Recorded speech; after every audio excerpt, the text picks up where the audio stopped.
Selamat malam, Assalamualaikum warahmatullahi wabarakatuh. Untuk mata kuliah Gravity, kuliahnya ini saya memang ingin merekam, sehingga di sini saya buatkan video untuk nanti dapat didengarkan, dilihat pada saat Anda masuki mata kuliah gravitasi yang sebenarnya. Pada pertemuan ke-9 ini ya, kita pertemuan ke-9, sebenarnya saya akan membahas tentang yang kemarin sudah saya terangkan, yaitu lain-lain dalam metode gravity. Tapi sebelum itu saya ingin pada pertemuan kali ini kita mereview sejenak sebenarnya apa yang telah kalian dapatkan dari materi gravitasi dari awal sampai akhir ya. Saya ingin dari akuisisi dari teori sampai dengan interpretasi. Kita lihat satu persatu. Baik.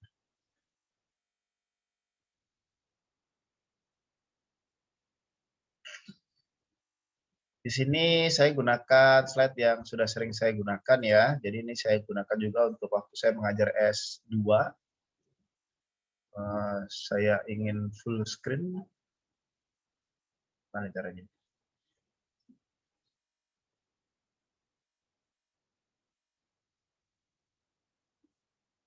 Baik, kita langsung saja.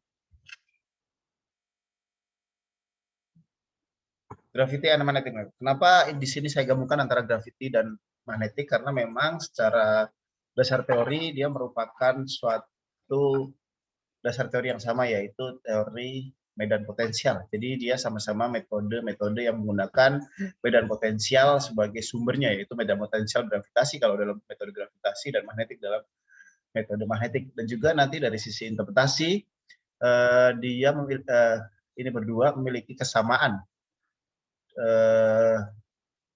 dalam interpretasinya ya, bukan pengolahan ya, tapi interpretasi. Sehingga di sini saya gabungkan. Tapi untuk yang kali ini kita bahas saja mengenai metode gravitasi secara umum. Ini perkenalan karena waktu itu kelas yang saya laksanakan bukan kelas biasa ya, bukan kelas biasa, jadi kelas umum gitu. Saya lanjutkan langsung ke materi. Baik, saya langsung akan membahas mengenai geofisika. Sekali lagi saya ingin mengulang mengenai hal-hal yang sudah Anda ketahui tentang metode gravitasi maupun geofisika secara umum. Jadi geofisika itu apa sih sebenarnya? Jadi ini seperti background saya ya, sama ini juga gambarnya bumi. Jadi geofisika itu adalah gabungan antara geo dan fisika. Geo itu adalah bumi, fisik itu adalah fisika. Jadi geofisika itu adalah gabungan antara geologi dan fisika. Geofisika memiliki target berupa bumi atau bumi bagian mana yang lebih jelasnya, yaitu bumi bagian dalam. Jadi geofisika itu bumi bagian dalam. Ya, jadi target geofisika selalu subsurface. Subsurface itu adalah bagian dalam dari bumi. Nah, geofisika sendiri itu adalah gabungan dari geologi dan fisik. Artinya geologi itu adalah ilmu yang mempelajari tentang bumi. Jadi geo itu adalah bumi, logi itu adalah logos bahasa Yunani. Dia adalah ilmu yang mempelajari bumi tambah dengan fisik. Fisik itu adalah fisika. Fisika itu kuncinya adalah dalam parameter fisik. Physical parameter. Physical parameter yang nanti akan digunakan dalam metode-metode geofisika itu adalah ada banyak sebenarnya, tapi sini saya contohkan resistivitas ya, densitas, suseptibilitas. Nah, physical parameter ini berkoresponden atau berkorelasi dengan metode geofisika yang Anda pakai. Seperti yang kita ketahui bersama, geofisika selalu mencari yang namanya anomali. Artinya target yang Anda miliki itu memiliki hal yang berbeda dengan sekitarnya. Jadi kalau resistivitas yang berbeda, maka Anda gunakan metode geolistrik. Kalau densitas yang berbeda, maka Anda gunakan gravitasi. Kalau suseptibilitas yang berbeda, maka Anda gunakan metode magnetik dan lain-lain.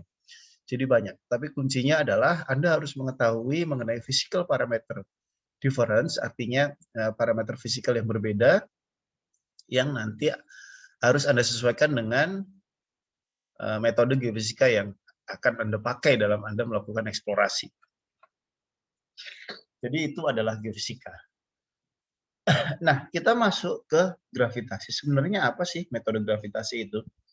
Jadi apa yang dimaksud dengan metode gravitasi? Di sini saya sederhanakan agar nanti pengertiannya bisa dipahami secara umum gitu ya. Jadi gravitasi method atau what is gravity method? Gravity method is one of geophysical method that measure gravity, acceleration, and process the data to obtain subsurface density. Jadi kuncinya di sini adalah apa yang diukur, lalu data lapangan yang didapatkan atau data mentah itu diolah, proses, dan dilakukan interpretasi atau kita mengetahui informasi bawah permukaan. Nah, metode gravitasi yang diukur adalah gravity acceleration. Lalu datanya diolah dan didapatkan informasi bawah permukaan berupa densitas. Jadi secara umum metode geofisika dapat disimpulkan menjadi seperti itu. Misalnya Anda memahami metode magnetik misalnya. Magnetik adalah metode yang mengukur medan magnet total bumi, lalu diolah datanya dan didapatkan suseptibilitas bawah permukaan. Misalnya lagi metode resistivitas, metode geolistrik. Metode geolistrik adalah yang mengukur potensial different, lalu datanya diolah dan didapatkan resistivitas bawah permukaan. Jadi ya kira-kira seperti itu. Nah, kita lihat satu persatu mengenai pemahaman dasar. Sekali lagi ini saya sekilas saja ya. Pemahaman dasar mengenai metode gravitasi. Jadi, what is gravity acceleration? Jadi, gravity acceleration itu adalah, ini rumusnya di sini saya gambarkan secara skalar ya. Artinya tidak masih salah ya sebenarnya. Jadi ini bukan karena F itu adalah vektor, tapi saya gambarkan sederhana saja untuk pemahaman Anda karena asumsi yang saya dapatkan Anda sudah dapat teori yang kemarin gitu ya. Jadi F sama dengan G M per R kuadrat. M itu adalah massa dua buah benda per R kuadrat. R kuadrat adalah jarak antara keduanya. Atau kalau mau kita kaitkan antara bumi dengan benda yang ada di atas bumi, maka M itu adalah M besar adalah massa bumi dan M kecil adalah massa benda. R kuadrat itu kalau bendanya berdiri di atas buminya, maka R ini menjadi jari-jari bumi di mana si benda tersebut berpijak. Itu adalah gaya gravitasi. Sedangkan kalau percepatan gravitasi itu adalah G M per R kuadrat. Jadi M adalah massa bumi per R kuadrat. Percepatan gravitasi hanya dipengaruhi oleh massa bumi dan jari-jari bumi. Jadi itu adalah percepatan gravitasi. Walaupun nanti harus kita telaah lagi secara mendalam dalam kalau kita membahas mengenai medan potensial gravitasi. Tetapi yang terpenting dalam eksplorasi gravitasi, karena mata kuliah kita adalah eksplorasi gravitasi, adalah bagaimana sebenarnya metode ini bisa digunakan untuk kegiatan-kegiatan eksplorasi. Jadi di sini penjelasannya. Kalau kita mengukur, jadi G itu adalah percepatan gravitasi ya. Jadi yang diukur itu adalah percepatan gravitasi. Percepatan gravitasi di satu tempat dan di tempat lain. Kita ambil contoh di 3 tempat, G1, G2, dan G3. Kalau di bawah G3 ini adalah suatu hal yang memiliki ekses massa atau ekses densitas yang lebih besar, maka pada saat kita ukur percepatan gravitasi di atasnya, maka kita akan dapatkan grafik berupa G1 akan lebih kecil, G2 lebih besar, G3 akan mengecil lagi. Tentu saja G2 membesar karena memiliki densitas yang lebih besar atau nanti artinya massa yang lebih besar. Sederhanakan kira-kira seperti itu. Nah, dari sini sebenarnya bisa kita buat sebuah analogi sederhana bahwasanya kalau kita memiliki grafik yang artinya kita kembalikan seperti ini ya. Kalau kita memiliki grafik yang seperti ini, maka kita bisa mendapatkan informasi bahwa permukaan seperti ini. Nah, disinilah kita bisa gunakan gravitasi ini sebagai suatu metode eksplorasi untuk mengetahui bahwa permukaan. Ya, jadi kira-kira seperti itu penjelasannya. Artinya kalau kita memiliki nilai percepatan gravitasi yang berbeda, maka kita bisa mengartikan di bawah permukaan memiliki suatu hal yang berbeda atau nanti dapat kita interpretasi. Nanti akan saya jelaskan. Ya, ini saya ambil dari Grandis. Jadi itu adalah pengertian dari percepatan gravitasi. Nah, percepatan gravitasi ini perlu kita riset lagi mengenai hal-hal yang Anda sudah ketahui tentang percepatan gravitasi, atau mungkin bukan riset ya, tetapi kita detailkan lagi. Secara umum percepatan gravitasi itu biasanya Anda sebutkan 9,8 meter per sekon kuadrat atau bahkan di didekati dengan angka 10 meter per sekon kuadrat. Nah, ini sebenarnya kalau dalam hal sebenarnya 9,8 menjadi 10 itu sudah menjadi suatu hal yang katastrofik sebenarnya. Artinya nilai 9,8 meter per sekon kuadrat menjadi 10 itu sudah besar sekali ekses massa yang berubah di situ. Bisa-bisa jadi satu gunung bergerak gitu baru dia 9,8 jadi 10 gitu ya. Sehingga dalam geofisika, bahkan sebenarnya dalam fisika tidak bisa ini kita gunakan. Jangan Anda sekali-kali Anda dekati 9,8 menjadi 10 gitu ya. Nah, dalam geofisika itu dalam kegiatan eksplorasi yang digunakan hal-hal yang jauh lebih kecil atau angkanya sampai berapa angka di belakang koma ini? 1, 2, 3, 4, 5, 6, 7, 8, 9. 9 angka di belakang koma, jadi hal-hal yang kecil. 9,888000703 misalnya, ini perubahan yang kecil ini yang kita ukur gitu ya. Nah, sehingga sebenarnya juga nilainya bukan 9,8 ya, tapi nilainya 9,7 sekian kalau di daerah sekitar ekuator ya. Nanti 9,8 itu ada di kutub, nilainya sekian. Satuannya juga gal gitu ya, jadi nggak pakai meter per sekon kuadrat karena nanti ini akan terlalu besar gitu, kita pakai yang lebih kecil lagi yaitu gal. 1 gal sama dengan 1 cm per sekon kuadrat. Bahkan biasanya satuan dalam eksplorasi grafiti adalah miligal sehingga lebih kecil lagi. Jadi dalam geofisika itu yang digunakan hal yang sangat detail di sini. Nah, apa itu densitas? Selanjutnya kalau tadi sudah kecepatan gravitasi, apa itu densitas? Jadi densitas itu adalah massa per volume. Sederhananya massa per volume. Kalau kita lihat kalau kita punya besi dan kapas dengan volume yang sama, besi pasti akan memiliki sederhananya kalau Anda angkat pasti lebih berat gitu ya. Nah, ini artinya besi memiliki densitas yang lebih berat karena masanya lebih besar per volume yang sama, maka besi akan memiliki densitas yang lebih besar daripada kapas atau massa jenis ya. Nah, massa jenis sendiri itu sudah ada di Telford ya, ini kita punya sebuah acuan buku Telford itu, walaupun nanti kita harus detailkan lagi, jadi karena Telford ini bersifat sangat umum ya, sudah ada nilai-nilai range nilai densitas batuan yang ada di permukaan bumi ya. Bumi kita ini 70% terutup oleh sedimentary rock. Jadi sedimentary rock kita taruh di paling atas, igneous dan metamorphic rock. Jadi ini ada range nilai densitas batuan. Walaupun nanti ini masih lebar, tapi dapat kita jadikan acuan. Setidaknya kita bisa bilang bahwasanya alluvium memiliki densitas yang lebih rendah daripada clay. Di situ kita contohkan. Atau mungkin lebih rendah daripada gravel, walaupun ya hampir sama. Walaupun nanti secara range dia bisa tumpang tindih gitu ya. Atau bisa kita simpulkan bahwasanya sedimentary rock secara umum memiliki densitas yang lebih rendah dibandingkan igneous rock. Dan juga lebih rendah dibandingkan metamorphic rock. Kira-kira seperti itu. Nah, artinya kalau nanti kita modelkan, kita bisa lihat nilainya di sini. Nah, kita lihat. Kalau tadi mengenai dasarnya, lalu sebenarnya graviti atau metode gravitasi ini untuk apa sih sebenarnya? Untuk apa dalam kegiatan eksplorasi? Jadi aplikasi untuk metode gravitasi ini biasanya digunakan dalam basement identification. Ini bisa digunakan dalam eksplorasi migas, biasanya bersamaan dengan gravitasi dan magnetik sebagai reconnaissance survei atau survei awal.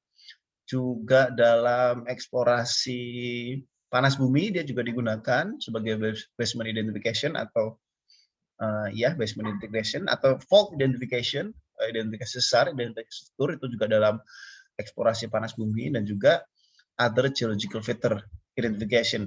Misalnya ada sesar itu ya fault ya, ada intrusi misalnya, maka itu bisa menggunakan metode-metode gravitasi.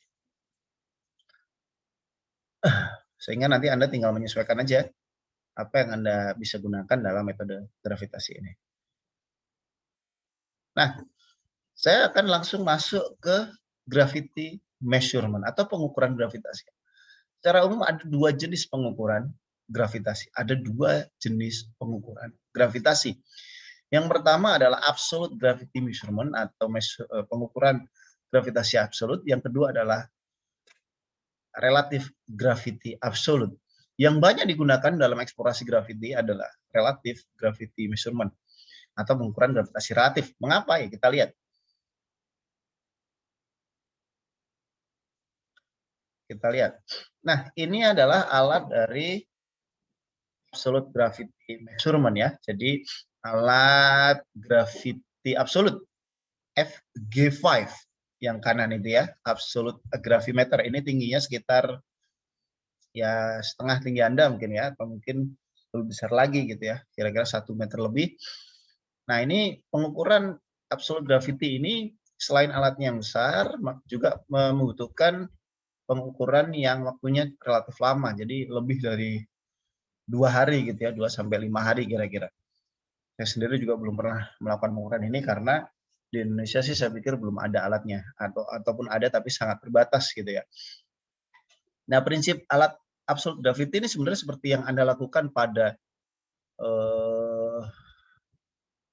fisika dasar ya. Jadi kalau fisika dasar Anda menggunakan bandul yang berayun ataupun benda jatuh bebas. Nah, pengukuran gravitasi juga sama seperti ini. Jadi di sini ada chamber atau ada pipa gitu ya. Jadi ada benda dijatuhkan, lalu diukur waktunya, dari atas dan dari bawah. Maka kalau kita bisa hitung jaraknya, kita tahu waktunya, maka kita bisa hitung nilai percepatannya. Nah ini tentu saja perbedaan dengan apa yang Anda lakukan pada pengukuran fisika dasar, di sini jauh lebih detail gitu ya. Jadi sangat detail, sangat presisi, sehingga nanti hasilnya juga akan sangat presisi. Tapi ini adalah absolute gravity. Jadi mungkin dilakukan pengukurannya sangat dilakukan berulang kali sehingga menghasilkan suatu hal yang lebih presisi. Ya. Nah, yang kedua adalah pengukuran relative gravity measurement. Jadi kalau pengukuran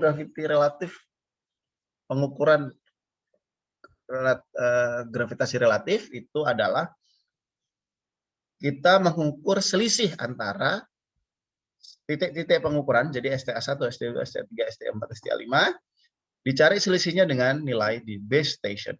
Jadi STA1 selisihnya dengan STA2 berapa, STA2 dengan base berapa, STA3 dengan base berapa. Kalau kita tahu selisihnya, maka kita bisa tahu nilai pengukuran nilai gravitasinya di titik-titik pengukuran. Misalnya saya ambil contoh STA1 angkanya hasilnya adalah 1. Maka kalau di base itu nilainya adalah 11, maka di STA1 adalah 11 tambah 1 atau 12. Misal di STA6 itu adalah -5, maka ini sebagai contoh aja ya, bukan nilai sebenarnya. Maka 11 dikurangi -5 itu adalah 6, misalnya seperti itu.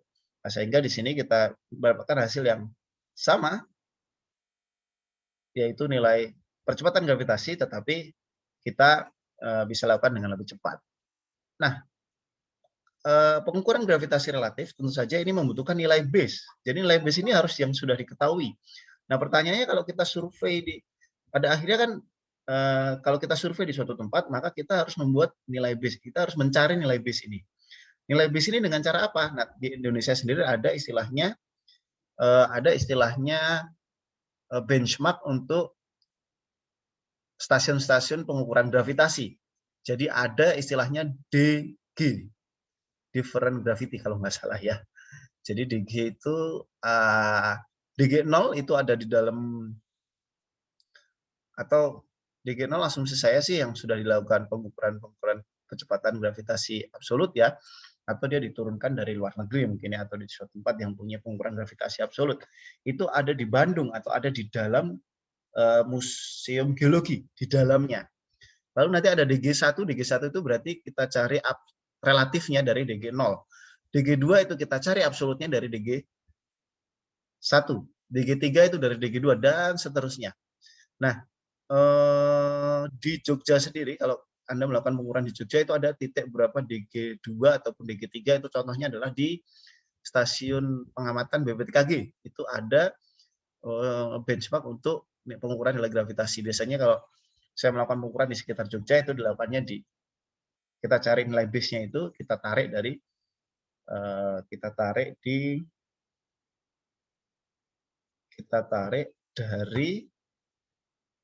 BPPT kaki ya. Kalau di kota-kota lain biasanya di bandara itu ada biasanya, tapi juga kadang-kadang karena tidak tahu fungsinya sudah dialih fungsikan ya. Contohnya karena di Jogja itu salah satu selain BPPT kaki itu ada di salah satu pilar Ambarukmo Plaza Hotel. Nah, tapi sekarang udah alih fungsi menjadi parkir dan sudah tidak tahu lagi di mana.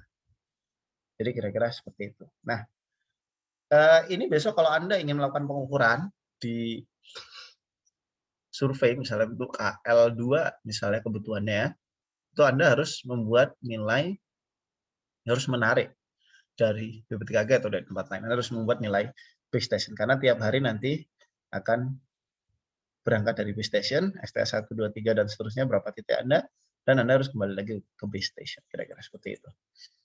Ya. Nah, ini alat gravimeter yang relatif ya. Jadi relatif gravimeter. Ini yang kiri ini adalah sama sini. Ini alat yang sama, ini gravimeter Lacoste Rombeck G118 kalau nggak salah. Ini alatnya dimensinya sekitar 15 cm mungkin ya 20 cm ya 15 cm lah kira-kira seperti itu, bisa dimasukkan dalam box seperti ini lalu dimasukkan dalam tas. Ini kelihatan samping, kelihatan atas. Ini dalamnya adalah per dan massa. Ini per dan massa. Ini adalah dalamnya nih sebenarnya seperti ini. Ini ada pernya, massa di sini. Secara prinsip kalau di bawah alat ini atau di bawah titik pengukuran Anda memiliki ekses massa atau densitas yang lebih besar, maka massa yang ada di sini akan lebih tertarik. Sehingga nanti tertarik ke bawah ya. Sehingga nanti akan kita tahu penyimpangannya. Nah, nilai itulah nanti yang akan dibaca oleh si alat. Kira-kira sih saudara seperti itu. Nanti akan kalian coba sendiri waktu praktikum seharusnya ya. Ini masih alat yang sama, gravimeter. Jadi ini kalau di UGM punya sudah cukup lama ya, tahun 99. Waktu itu mereka punya. Nah, ini alat yang terbaru, CG5, merek CG5, punyanya Steentrek. Ini TB punya, BPTKG punya. Jogja yang ada tinggal baru BPTKG, tapi kelihatan tidak untuk dipinjam ya. BMKG Jakarta kelihatannya punya, tapi yang pasti ITB punya. Lalu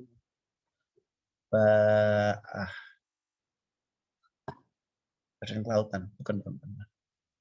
Kalau dulu namanya PSDG punya. Nah, ini saya cuma searching di internet aja bahwasanya ada gravimeter yang kayak termometer ya, tapi pasti secara presisi juga akan kurang. Nah, di sampingnya ini mengukurnya seperti ini.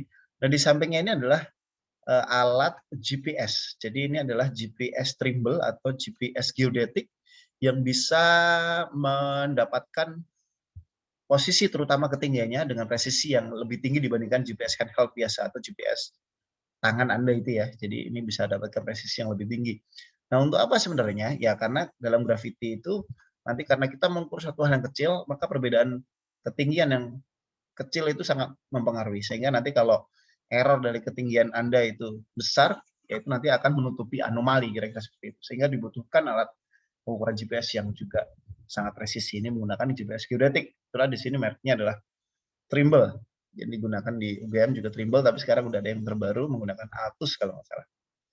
Nah, ini pengukurannya kira-kira seperti ini. Gravity selalu ada di samping GPS ya. Ini waktu itu saya lakukan pengukuran di Kamojang waktu itu. Ya. Juga ini lewat sawah gitu. Jadi alatnya harus kita jaga. Nah, ini adalah spesifikasi alat ya. Kalau pikir yang penting adalah rentang temperaturnya sekitar 0 sampai 45 atau 55 sebenarnya ya, 55 sih.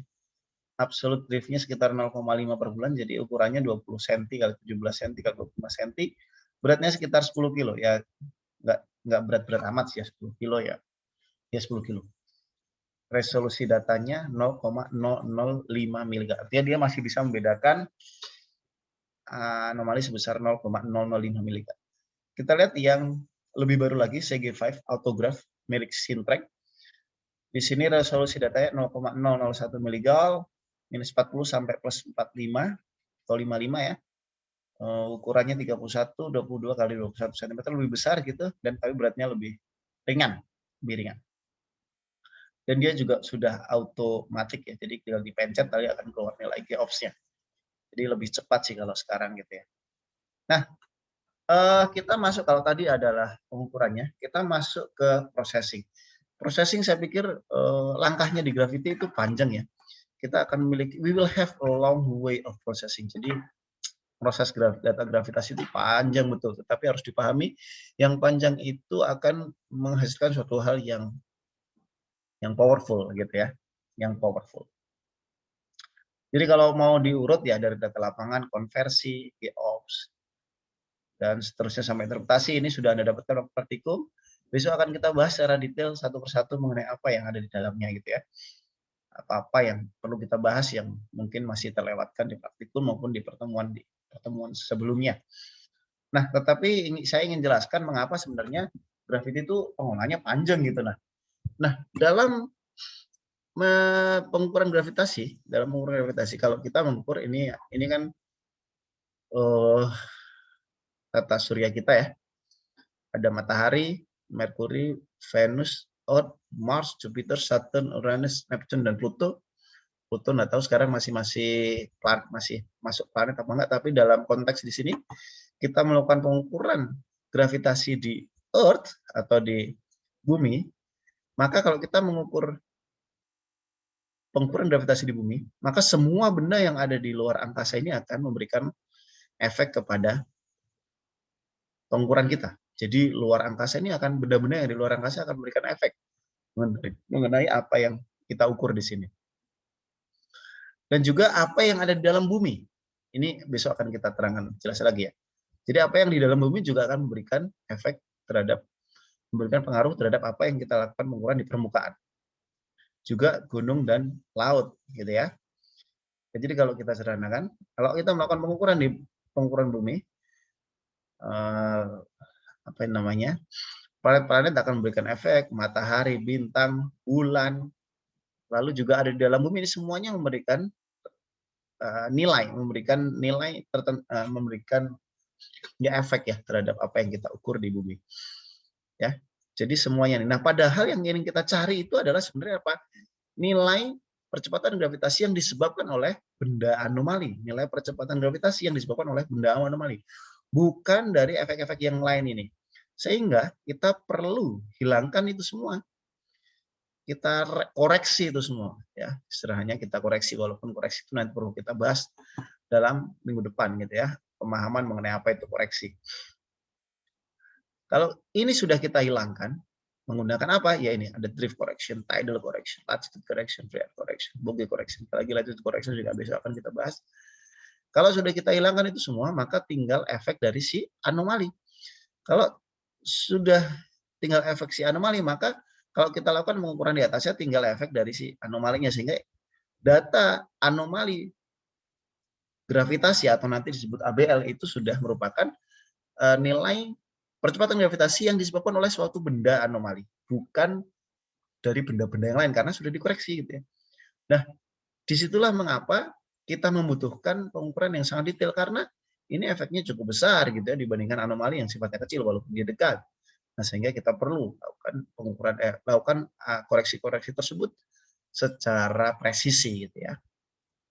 Nah, kira-kira seperti itu. Kalau kita mau tilik, ini akan anomali gravitasi, ini ada reduksi datanya banyak ya. Kita akan bahas minggu depan ini ya. Enggak semua sih, karena ini sebenarnya sudah Anda bahas ya.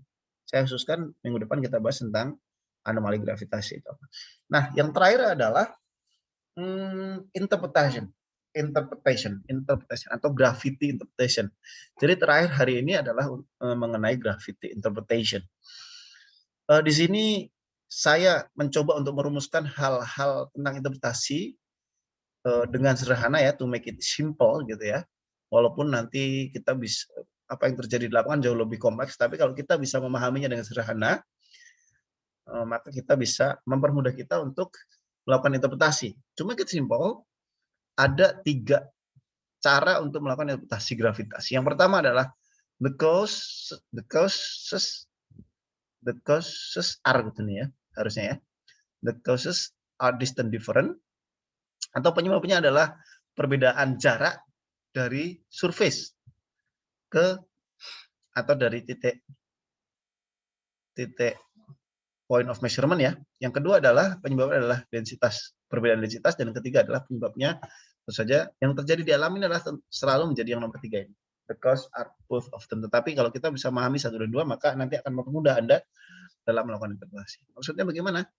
Kita lihat, kalau kita punya buah permukaan berupa ρ1 yang sifatnya adalah homogen isotrop ke arah lateral ya. Jadi ini suatu lapisan yang ya panjang gitu ya, lalu Anda lakukan pengukuran di atasnya, kira-kira hasilnya seperti apa? Nah, ini kita video, jadi saya tidak bisa menunggu jawaban Anda ya.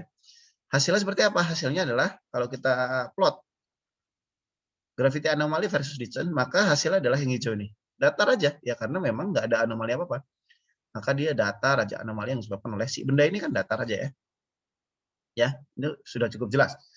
Nah, bagaimana kalau kita ada ρ1 dan ρ1 sama ρ-nya, lapisan yang sama tetapi yang satu turun. Maka hasilnya adalah salah satu bagiannya adalah turun. Ini mengapa turun? Karena jarak antara titik pengukuran dengan anomali benda anomali Anda itu lebih besar. Jaraknya lebih besar, maka nilainya lebih kecil sehingga dia akan turun. Kira-kira seperti itu ya. Ini tidak selalu 0 tapi turun. Nah, di sini fitur geologinya apa? Misalnya seperti ini adalah contohnya adalah sesar. Kalau sesar, maka bagian yang turun itu turun harusnya. Jadi ada suatu pasangan anomali yang naik dan turun, yang turun itu adalah yang bagian yang turun. Dan kalau sesar nanti akan memiliki kemenerusan pada arah yang tegak lurus di gambar ini gitu ya, kira-kira seperti itu. Nah, yang kedua adalah penyebabnya adalah densitas difference atau perbedaan densitas. Ini sama seperti tadi. Nah, kalau kita punya ρ1, ρ2, ρ1 dengan di perlapisan yang sama, ρ2 lebih besar daripada ρ1, maka kita dapatkan hasil yang seperti ini, naik di sini. Mengapa? Ya tadi, karena di sini ada suatu ekses densitas atau ekses massa yang lebih besar, sehingga nilai anomalinya akan naik. Ya, walaupun jaraknya sama, tetapi di sini densitasnya lebih besar, maka dia akan naik. Nah, fitur geologinya apa kira-kira seperti ini? Fitur geologinya adalah intrusi misalnya. Jadi kalau ada intrusi, misalnya di sini ada ρ2 yang lebih besar, maka kita akan dapatkan yang seperti ini. Nah, kalau intrusi bisa kita lihat seperti di kalau kita lihat secara peta, maka nanti akan kita lihat klosur-klosur yang menutup. Nanti akan kita lihat contoh datanya. Kalau ρ2-nya turun, ya hasilnya kira-kira turun. Nah, jadi kira-kira itu dua hal itu yang bisa Anda analisis mengenai metode gravitasi ini, mengenai interpretasi dalam metode gravitasi. Walaupun nanti yang terjadi di alam itu adalah kombinasi antara keduanya. Jadi ρ1, ρ2, dan ρ1 misalnya seperti ini, ρ1, ρ2, ρ1 ya kira-kira hasilnya. More or less ya, akan banyak faktor yang mempengaruhi, tapi kalau Anda bisa memahami dua hal di atas, maka nanti akan lebih mudah. Nah, contohnya adalah fault. Ada actual data seperti ini, ada sesar, ada cavity turun, or naik, kira-kira gitu ya. Contohnya di sini. Di sini ada, kalau ini adalah nilai percepatan gravitasi atau nilai anomali gravitasi, ini ada suatu anomali tinggi, di sini anomali rendah, dan ada kemenusan, ya kemungkinan ini adalah sesar misalnya. Sekali lagi kemungkinan. Atau mungkin di atas ini ada nilai anomali gravitasi tinggi yang klosur tertutup. Oh, mungkin ini adalah intrusi. Misal ini ya. Nah, ini contohnya. Jadi ini adalah data real data ya. Jadi ada anomali tinggi di sini, ada anomali yang lebih rendah. Ini klosurnya tertutup, ini ada suatu kemenerusan. Kalau ini kita modelkan menjadi yang di sini adalah horse ya, di sini adalah intrusi. Lalu aplikasi ke geothermal, ya ini kalau ada burst density, ada fault seperti ini. Ini adalah model yang dulu pertama kali saya buat, ya masih kasar sekali ya. Tapi kalau nanti Anda sudah lebih advance, Anda bisa buat model yang lebih komprehensif seperti ini. Misalnya seperti ini juga bisa kita kaji sesar, pelapisan seperti apa, walaupun nanti akan membutuhkan data-data yang lain yang tidak bisa berdiri sendiri gravity ini. Nah, ini adalah Gunung Api Muria, untuk permukaannya. Nah, lalu ada Bogge Anomaly of Gravity, Bogge Anomaly Gravity of Java. Jadi Pulau Jawa ini sudah ada nilai anomali Bogge-nya ya, walaupun nanti sifatnya sangat regional. Nah, bisa dilihat di sini ada anomali tinggi di bagian selatan dan semakin rendah di bagian utara.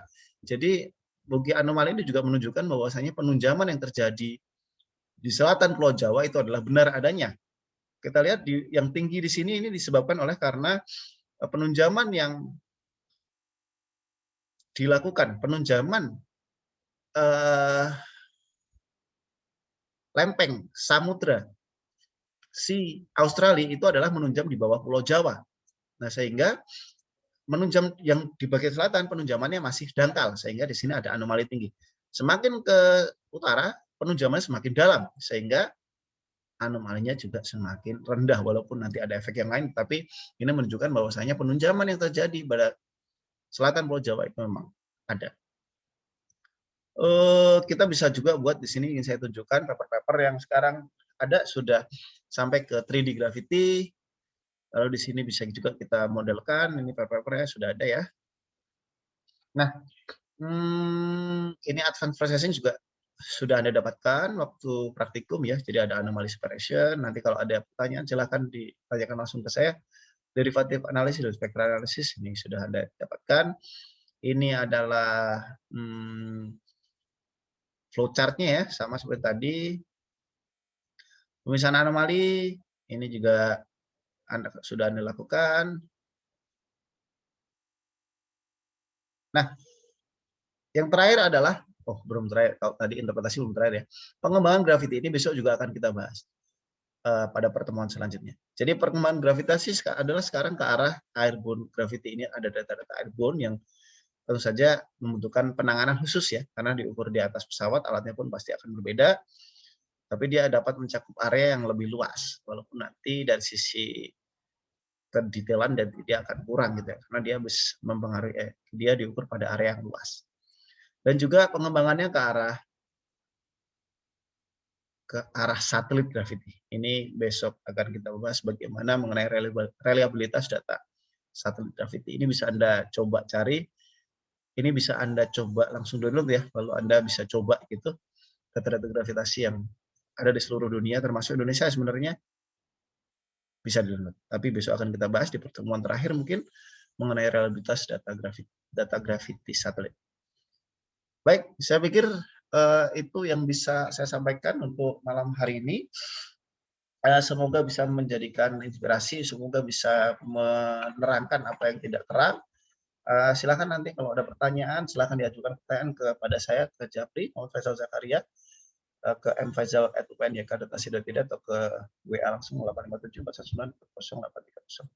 Saya pikir itu yang bisa saya sampaikan malam ini. Terima kasih, selamat malam dan assalamualaikum warahmatullahi wabarakatuh.